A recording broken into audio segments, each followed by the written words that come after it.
भाभी न पहले सुधरी थी और न ही अब।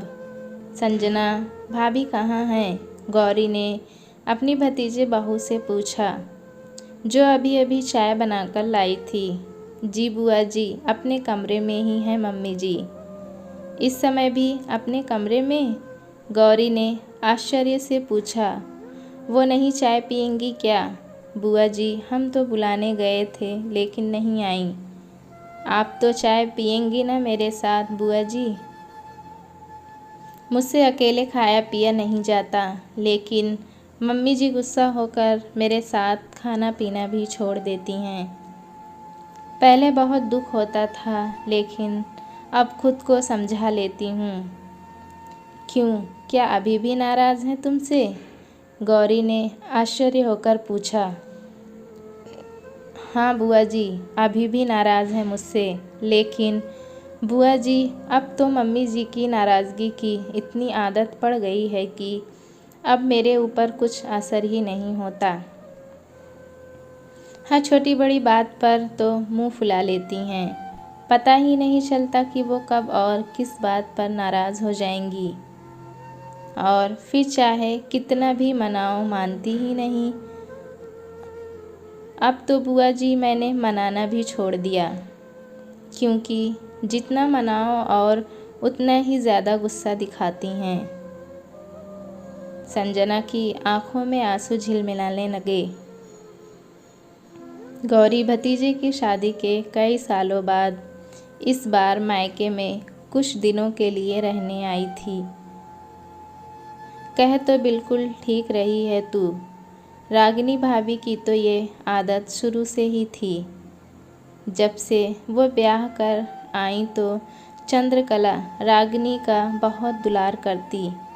आखिर घर की पहली बहू जो आई थी, लेकिन रागिनी उनके प्यार दुलार के बदले जब तब मुंहफट जवाब दे देती। अगर कोई बात मजाक में भी कही जाए तो उन्हें बहुत बुरी लगती। अगर कुछ खाने पीने का सामान कम पड़ जाए तो भी गुस्सा हो जाती, और जब देखो तब अपने कमरे में गुस्सा होकर चली जाती थी और कमरा बंद कर लेती। चंद्रकला बहुत पूछती, लेकिन कोई जवाब नहीं देती। वो कब और कौन सी बात से नाराज़ हो जाएं, पता ही नहीं चलता था। चंद्रकला उनका बचपना समझकर माफ़ कर देती थी।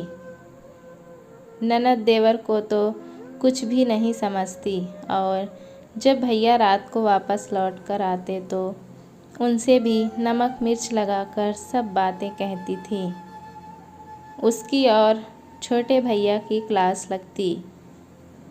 जब भी वो मम्मी से नाराज़ होती तो मम्मी का बना कुछ भी नहीं खाती पीती थीं, और अपना खाना खुद बनाकर अपने कमरे में लेकर चली जाती। लेकिन गौरी को तो बड़ा ताज्जुब लग रहा था कि भाभी ने आज तक अपनी ये आदत नहीं छोड़ी। अब तो बहू आ गई है। पहले सास और अब बहू मोहरे बदल गए, लेकिन रागिनी ने अपना स्वभाव नहीं बदला।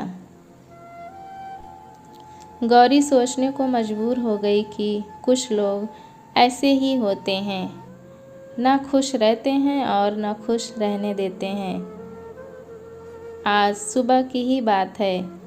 संजना ने नाश्ते में पकौड़े बनाए, और जब तक भाभी नहा धोकर तैयार होकर आईं तब तक बहुत कम पकौड़े बचे थे, इसीलिए नाराज़ हो गईं।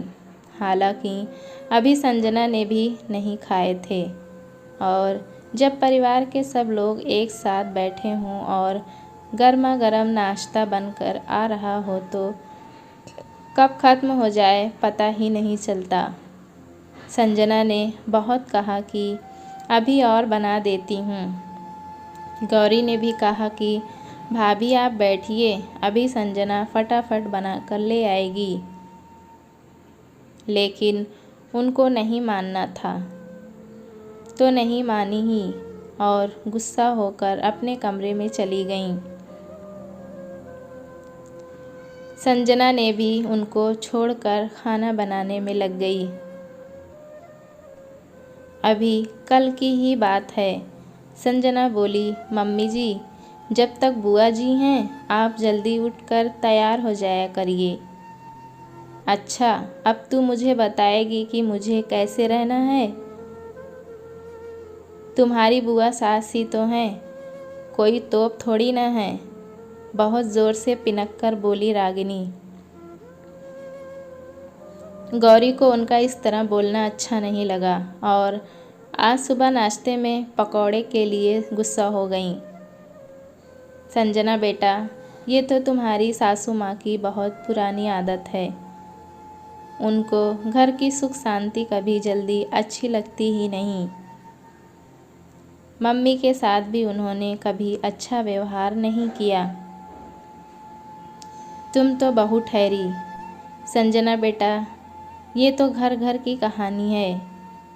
कहीं सास हावी रहती है बहू पर, तो कहीं बहू हावी रहती है सास पर।